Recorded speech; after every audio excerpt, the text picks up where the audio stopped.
My granddad was a hero. The words were barely out of Emily Carter's mouth when the laughter started. It spread across room 12 like a gust of wind through dry leaves, bouncing from desk to desk until nearly every student in the fifth-grade classroom was grinning, snickering, or openly laughing. Emily froze beside the presentation board, clutching a framed photograph against her chest. The bright construction paper banner above the whiteboard read Hero Day in giant red letters, and only moments earlier the room had been filled with excitement. Kids had proudly shown photos of astronauts, firefighters, professional athletes, and famous inventors. Their stories earned applause.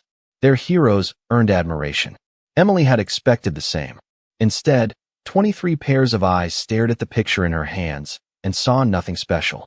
Jason Miller, the tallest boy in class and the unofficial leader of every conversation, leaned back in his chair and laughed louder than anyone else. "That's your hero?" he asked. "He looks like somebody's grandpa who spends all day fishing." More laughter followed. Emily looked down at the photograph. The man smiling back at her wore an old green jacket and a faded baseball cap. He sat on a wooden dock beside a quiet lake with a fishing pole resting across his knees. His smile was gentle, ordinary. There was nothing in the picture that suggested greatness. Nothing that explained why Emily treasured it more than anything else she owned. Mrs. Collins, the teacher, stood near her desk with an encouraging smile that was beginning to fade. She didn't join the laughter, but she didn't stop it right away either. Like everyone else, she seemed confused.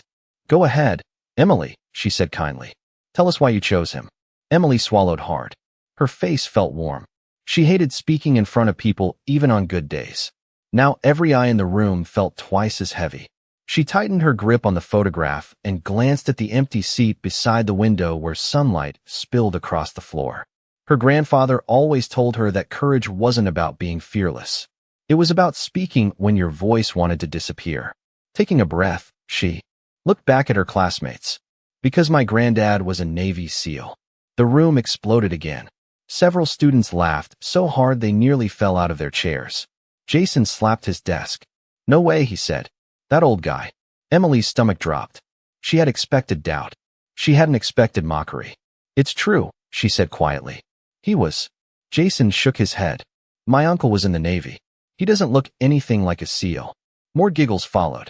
Emily's fingers curled around the edge of the frame. She wanted to sit down. She wanted the floor to open beneath her and make the entire moment disappear. But something stopped her. Maybe it was the memory of her grandfather's calm blue eyes. Maybe it was the way he always smiled whenever someone underestimated him. He never argued, never boasted, never tried to prove anything. He would simply shrug and change the subject. Mrs. Collins stepped forward. "All right, class. Let's be respectful." The laughter softened, but the skepticism remained. Emily could see it on every face.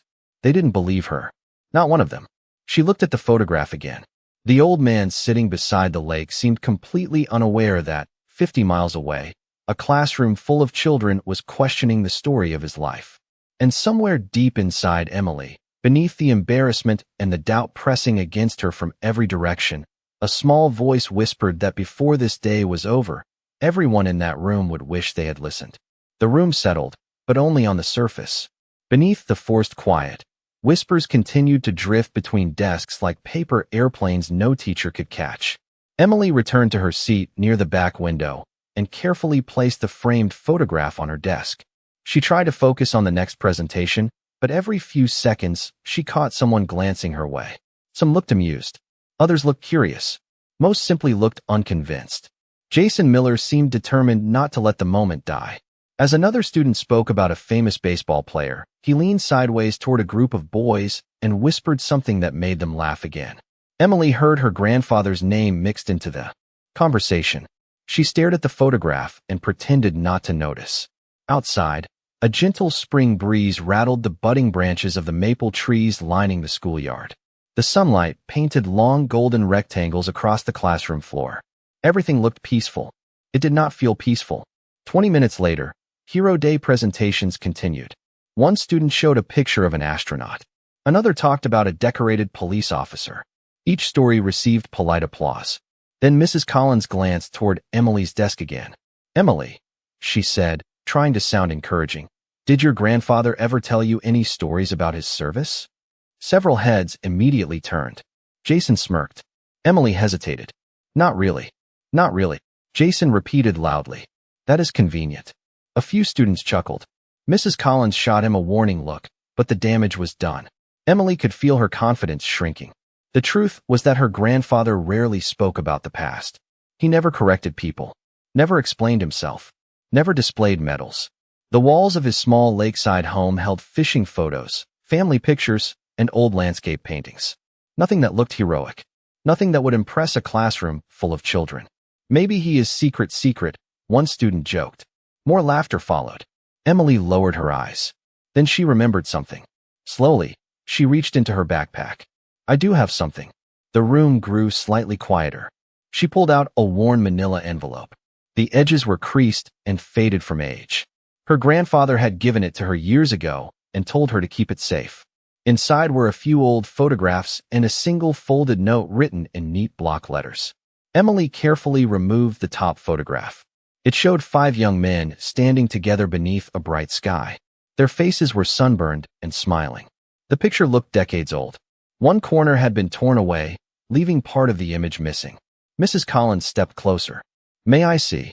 Emily nodded. The teacher studied the photograph. Who are they? I do not know all their names, Emily admitted. Grandad said they were friends. Jason laughed again. Friends from a fishing club. Several students joined in. Emily felt her cheeks burn, but before she could respond, something unexpected happened. A voice spoke from the classroom doorway. May I take a look at that photograph? The room turned. Standing there was Mr. Mark Benson, a parent volunteer scheduled to speak later that afternoon about community service. He was tall, broad-shouldered, and carried himself with a calm confidence that immediately drew attention. Mrs. Collins smiled. Of course, Mr. Benson. He walked forward and accepted the photograph. At first his expression remained neutral. Then something changed. The color slowly drained from his face. The room grew still. His eyes locked onto the image as if he had just seen a ghost. For several seconds he said nothing at all. Then he looked directly at Emily. Where did you get this? He asked quietly. Emily blinked. My granddad gave it to me. Mr. Benson stared at her. The classroom seemed to shrink around him. What is your grandfather's name? Emily answered without hesitation. Robert Carter. The photograph trembled slightly in Mr. Benson's hand. And for the first time that day, nobody laughed. The silence that settled over room 12 felt different from the silence that followed laughter. This one carried weight. Even the restless students who normally struggled to sit still seemed frozen in place. Mr. Benson continued staring at the photograph. The afternoon sunlight reflected softly off the worn paper, as though illuminating details nobody else could see. Emily watched him carefully. His reaction made no sense. A moment ago, everyone had treated the picture like an old family snapshot. Now an adult looked at it, as if it belonged behind glass in a museum. Mrs. Collins stepped closer. Mr. Benson? She asked gently. He blinked and seemed to return to the room. Sorry. His voice sounded distant. Could you tell me your grandfather's name again? Robert Carter, Emily repeated. Mr. Benson slowly nodded. His eyes moved back to the photograph. And he gave this to you? Yes, sir. Emily pointed toward the torn corner. He said one day I would understand why that part was missing. Several students exchanged confused looks. Jason folded his arms. It is just an old picture. Nobody laughed this time. Mr. Benson looked at him for a long moment. Then he carefully handed the photograph back to Emily, as if returning something fragile. No, he said quietly. It is not. The room remained still. Mrs. Collins sensed something important was happening. Do you know her grandfather? She asked. Mr. Benson hesitated. Through the classroom windows, a yellow school bus rolled past the parking lot. Somewhere down the hall, a bell rang faintly. Ordinary sounds from an ordinary school day. Yet inside room 12, everything suddenly felt far less ordinary. I have never met him, Mr. Benson said. But I have heard that name before. Emily's heart skipped. For the first time all day, someone believed her. You have? She asked. Mr. Benson nodded slowly. A long time ago. His expression grew thoughtful, almost cautious, as if he were assembling pieces of a puzzle in his mind. He looked toward the photograph again. May I ask something? Emily nodded. Does your grandfather ever wear a silver watch? Emily's eyes widened. Every day, even when he goes fishing? Yes. Mr. Benson exhaled quietly. The answer seemed to confirm something. Jason shifted in his seat. The confidence that had fueled his jokes all afternoon was beginning to crack. How could that matter? He asked. Mr. Benson did not answer immediately. Instead, he glanced toward the classroom clock. Then he reached into his jacket pocket and removed his phone. The movement instantly captured everyone's attention. Mrs. Collins looked surprised. Is everything all right? I am not sure, he admitted. But I think I need to make a call. His tone carried an unusual seriousness. Not dramatic. Not emotional. Simply certain. He stepped into the hallway and gently closed the classroom door behind him. The students immediately erupted into whispers. Emily held the photograph against her chest. Her pulse raced. Through the narrow window in the door, she could see Mr. Benson standing alone in the corridor. He stared at the image on his phone for a few seconds before dialing a number. When someone answered, his posture straightened. The conversation lasted less than a minute. He spoke only a few words. Then he held the phone away from his ear and waited. Whatever he heard next caused him to become completely still. Even from across the room, Emily could see it. His shoulders tightened. His expression changed. The hallway suddenly seemed much quieter than before. Finally, he spoke again. This time, only one name left his lips. Robert Carter. The effect was immediate. Mr. Benson lowered the phone slowly and stared through the classroom window toward Emily.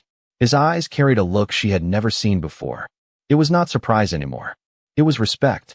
Deep, unmistakable respect.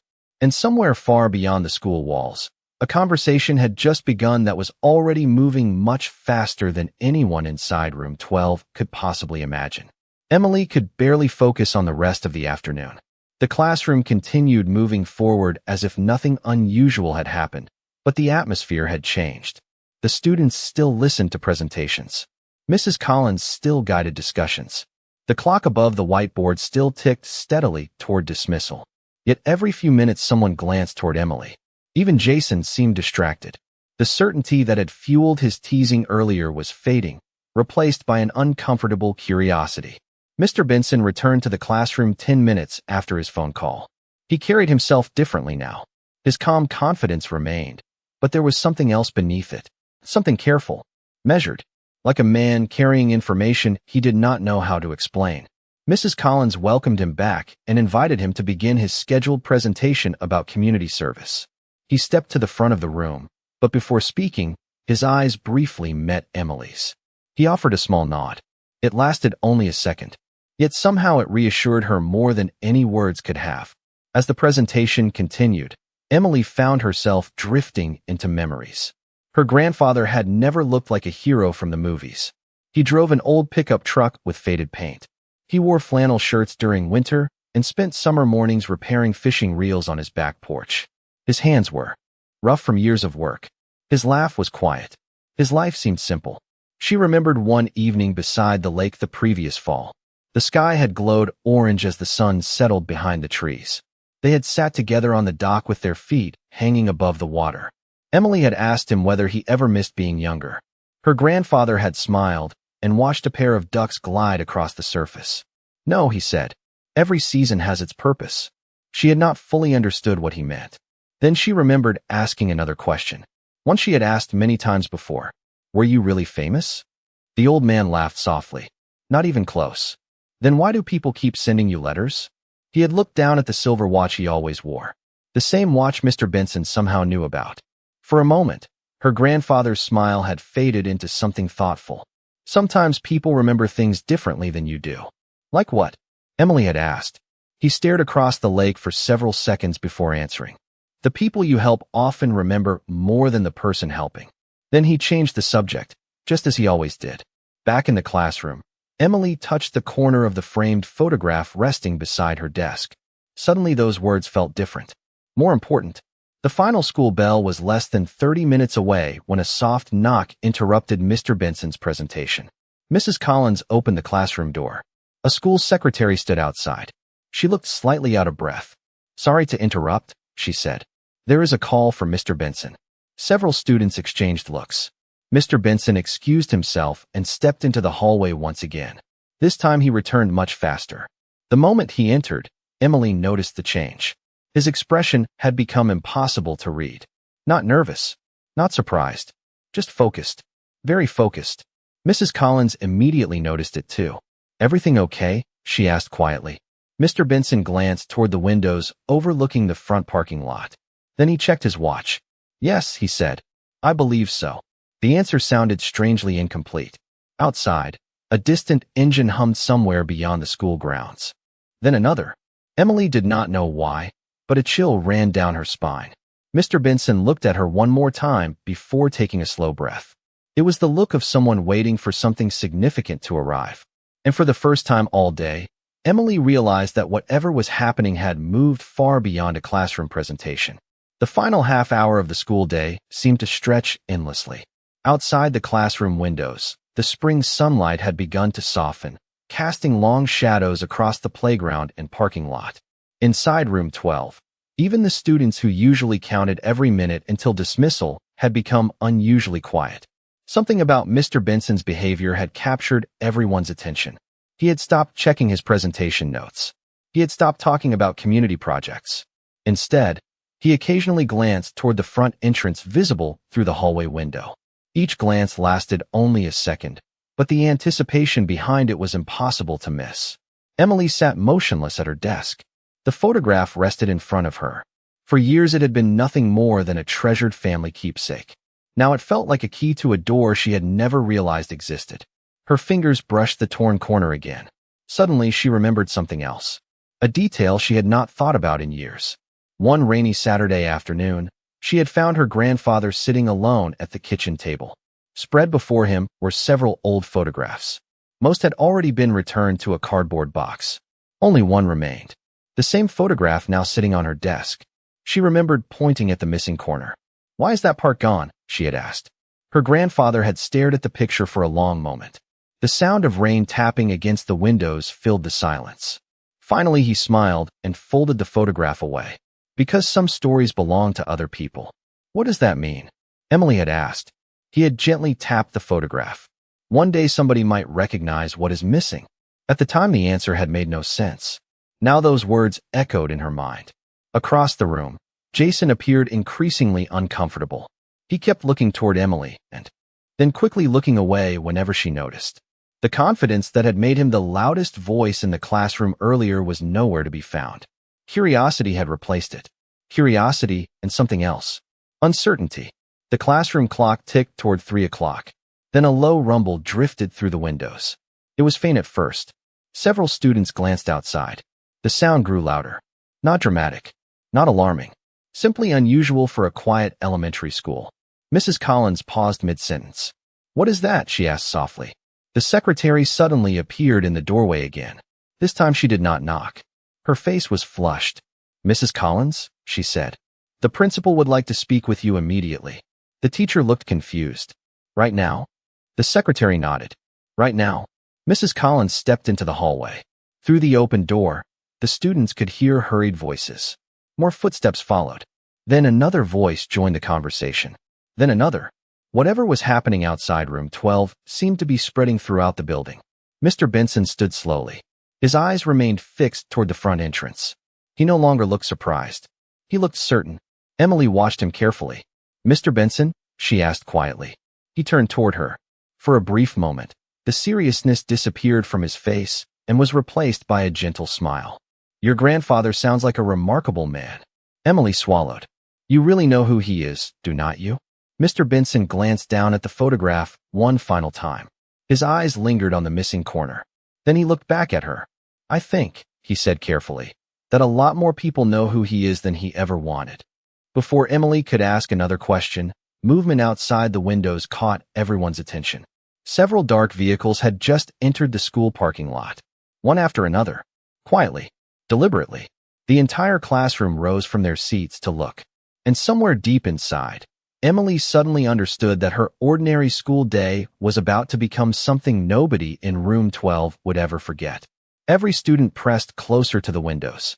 The usual noise of backpacks zipping and chairs scraping across the floor had vanished completely. Outside, the line of dark vehicles rolled slowly through the parking lot and came to a stop near the main entrance. Their polished surfaces reflected the afternoon sun in sharp flashes of silver and black. Teachers appeared in nearby hallways. Office staff gathered near the front doors. Even students from other classrooms were peeking through windows and doorways. Something unusual was clearly happening. Emily stood beside her desk, clutching the photograph. Her pulse hammered in her ears. She had never seen her school react this way to anything. Beside her, Jason stared through the glass without saying a word. The confidence that once seemed permanent had completely disappeared. The front doors opened. Several men stepped inside. They were not wearing dress uniforms. They were not dressed for ceremony. Most wore simple dark jackets, jeans, or button-down shirts. Yet the moment they entered the building, something about them commanded attention. They carried themselves with a quiet discipline that seemed impossible to ignore. Their movements were calm, precise, purposeful. The principal appeared moments later, walking beside them with an expression that shifted between surprise and respect. Mr. Benson remained near the classroom door. As he watched the group enter the hallway, he gave a small nod as though confirming something he had already known. One of the men spoke briefly with the principal. Another glanced down at a photograph displayed on a phone screen. A third looked up and down the hallway before quietly asking a question. The principal pointed directly toward room 12. The students immediately noticed. A ripple of nervous excitement spread through the classroom. Mrs. Collins returned from the hallway just in time to see the group approaching. She stopped beside her desk and instinctively straightened her posture. Even she seemed unsure what was about to happen. The footsteps grew louder. Then they stopped outside the classroom door. For a brief moment, nobody moved. Nobody spoke. The room held its breath. Then there was a soft knock. Mrs. Collins opened the door. The tallest member of the group stood at the front. His hair was gray around the edges, and his face carried the weathered look of someone who had spent much of his life outdoors. His eyes swept across the classroom until they settled on Emily. The moment he saw her, something softened in his expression. "Excuse me," he said politely. "We are looking for Emily Carter." 24 students turned toward her at once. Emily felt every eye in the room. Slowly she raised her hand. "I am Emily." The man smiled. Not a casual smile. Not the smile of a stranger. It looked more like recognition. Like relief. He stepped into the classroom. The others followed. Jason took an unconscious step backward. Nobody laughed now. Nobody whispered. Nobody even shifted in their seats. The man approached Emily's desk and noticed the photograph resting beside her. The instant he saw it, he stopped walking. For several seconds, he simply stared at the image. Then he reached into his jacket pocket and carefully removed an old photograph of his own. The edges were worn.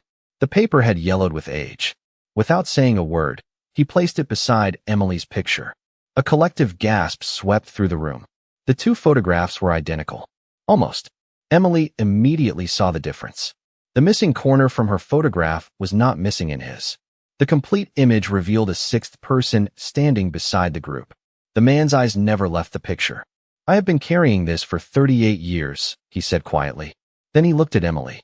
His voice lowered with unmistakable respect. "Your grandfather gave me the other half." For a moment, nobody in room 12 seemed capable of speaking. The two photographs lay side by side on Emily's desk like pieces of a puzzle finally reunited after decades apart. The missing corner was no longer missing. The sixth man stood clearly visible now, younger than Emily had ever seen her grandfather, wearing the same calm expression he still carried today. The gray-haired visitor carefully touched the edge of the completed image. His hand trembled slightly. Not from age. From memory. "He kept his promise," he said softly. The words seemed meant more for himself than anyone else. Emily looked from the photograph to the man standing before her. "You know my granddad?" she asked. A faint smile appeared on his face. "I have known him for a very long time." The room remained silent. Even the students who normally could not stay quiet for 30 seconds seemed completely absorbed. The man glanced toward the others who had entered with him. Several nodded. One of them removed a small challenge coin from his pocket and rolled it slowly between his fingers. Another stood with his hands folded in front of him, studying the reunited photograph with an expression that mixed pride and nostalgia. Emily noticed something remarkable. Every one of them seemed to be looking at her grandfather's image before looking at anyone else. The respect was unmistakable. Jason finally found his voice. "Wait," he said. "Who are you people?" The question hung in the air. The gray-haired man turned toward him. His answer was simple. "Friends." Several of the men exchanged amused looks. It was clearly an incomplete answer. Jason knew it. Everyone knew it. Yet nobody challenged him. Mr. Benson stepped forward. I think the class would appreciate a little more explanation. The gray-haired visitor nodded. He looked back at Emily. Your grandfather never talked much about the past, did he? Emily shook her head. No, sir. The man laughed quietly. That sounds exactly like Robert. He studied the completed photograph again. There were 6 of us in that picture. Young men. Different backgrounds. Different hometowns. We thought we understood courage. His smile faded slightly. Then we met your grandfather. The room listened carefully. Nobody moved. Nobody interrupted. Robert was never the loudest person in the room. Never the one asking for attention. If anything, he spent most of his life avoiding it. Several of the visitors nodded in agreement. But whenever people needed help, he was there. Whenever things became difficult, he was steady. His eyes drifted toward the classroom windows where sunlight still poured across the parking lot. The strange thing about real heroes is that they rarely see themselves that way. Emily felt her throat tighten. The words sounded exactly like something her grandfather would say. The man reached into his pocket and removed a folded piece of paper. Time had yellowed the edges. He unfolded it carefully. Years ago, each of us received a letter from Robert. He glanced at the handwritten page before looking back at Emily. At the end of every letter, he wrote the same sentence. The room seemed to lean forward. Even Mrs. Collins appeared captivated. The man smiled. Take care of the people beside you. The stories do not matter nearly as much. Emily's eyes widened. She had heard those exact words before. Not once. Not twice. Dozens of times. Suddenly memories rushed back. Fishing trips. Long walks. Quiet afternoons on the porch. Her grandfather had been repeating the same lesson her entire life. The gray-haired visitor folded the letter carefully and returned it to his pocket. Then he looked around the classroom. The reason we came here today is because someone called and mentioned Robert Carter's name. His voice grew softer, and none of us were willing to ignore that call. The classroom remained completely still. Outside, the afternoon sun hung low above the school grounds, bathing everything in warm gold. Inside room 12, the ordinary world seemed farther away with every passing second. Emily looked around at the faces surrounding her. Students who had laughed earlier now sat silent. Teachers stood motionless near the walls. Even the principal had quietly entered the room and taken a place near the doorway. Nobody wanted to interrupt what was unfolding. The gray-haired visitor slowly reached into his jacket pocket again. This time he removed a small wooden box. It was simple and worn smooth by years of handling. He placed it carefully on Emily's desk beside the photographs. Robert gave this to me 38 years ago, he said. He told me not to open it unless I absolutely had to. Emily stared at the box. Did you ever open it? The man smiled. No. A few students exchanged surprised looks. Jason frowned. You carried a box around for almost 40 years and never looked inside? Several of the visitors chuckled softly. The gray-haired man nodded. When Robert asked something of you listened. The answer drew another wave of quiet respect from the group. He gently opened the lid. Inside rested 6 identical challenge coins arranged in a circle. Their polished surfaces reflected the sunlight streaming through the classroom windows. One space in the center remained empty. The man picked up a single coin and handed it to Emily. This belongs to you. Emily accepted it carefully. The metal felt cool in her hand. One side displayed an eagle surrounded by a circle of stars. The other contained 6 small initials engraved beneath a single word. Brotherhood. Several students leaned forward to see it better. The room felt almost sacred now. The gray-haired visitor looked at the other men standing beside him. Every one of us still carries one. Without hesitation, each visitor reached into a pocket and produced an identical coin. They held them silently. The sunlight caught the edges, filling the room with small flashes of silver and gold. Emily looked down at her own coin. Then something occurred to her. Why is there an empty space in the box? The man smiled again. A deeper smile this time. Because Robert always said the last coin belonged to the future. Emily blinked. The future. Someone who would carry the lesson forward. His eyes rested gently on her. Understanding slowly spread across the room. Mrs. Collins pressed a hand against her chest. Even Mr. Benson looked emotional. The gray-haired visitor glanced toward the completed photograph. Robert never cared about recognition. He never wanted ceremonies.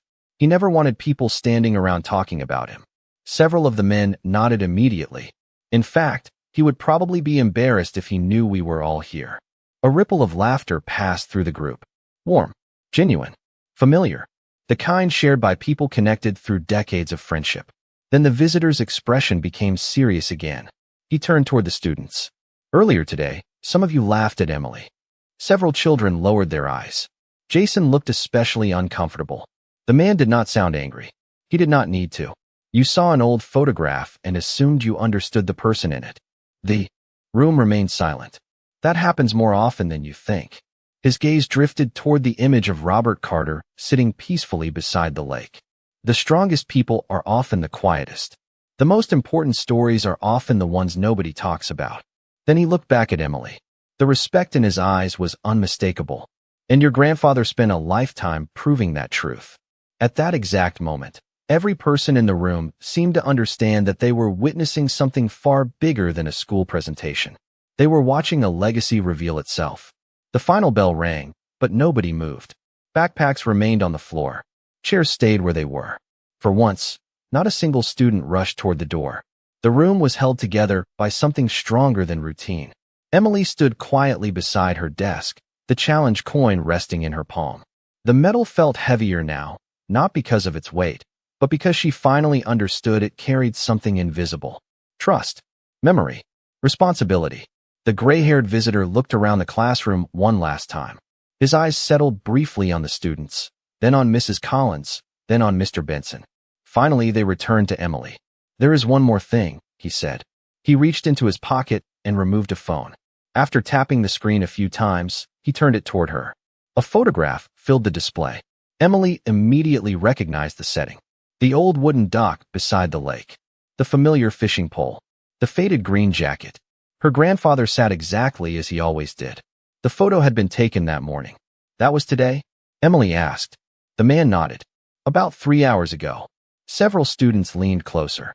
The image looked completely ordinary. Robert Carter was smiling at the water, unaware that an entire classroom was discussing his life. Unaware that old friends had driven across the state because someone mentioned his name. Unaware that his granddaughter had defended him when nobody believed her. The gray-haired visitor smiled softly. When we called him, he thought we were joking. A few people laughed. What did he say? Emily asked. The man chuckled. He asked why everyone was making such a fuss. The room laughed again, this time warmly. Nobody found it hard to believe. It sounded exactly like the man they had come to know through stories. Jason slowly stood from his desk. Every head turned toward him. The confidence that had once fueled his teasing was gone completely. He looked at Emily for a moment before speaking. I am sorry. The words came quietly. Sincerely. I should not have laughed. Emily stared at him. The apology seemed genuine. After a second, she smiled. It is okay. Jason nodded and looked down at the photograph. Your granddad sounds pretty amazing. For the first time all day, Emily did not feel embarrassed when someone said that. She simply looked at the picture and smiled. He is. The gray-haired visitor exchanged a glance with the others. Then, without a word, each man straightened slightly. It was a subtle movement. Simple. Respectful. One after another, they placed a hand over their heart while looking at the photograph of Robert Carter sitting beside the lake. No speeches followed. No grand announcement. No dramatic ceremony. The silence itself said everything. Mrs. Collins felt tears gathering in her eyes. The principal lowered his head. Even the students seemed to understand the significance of the moment. Across town, beside a quiet stretch of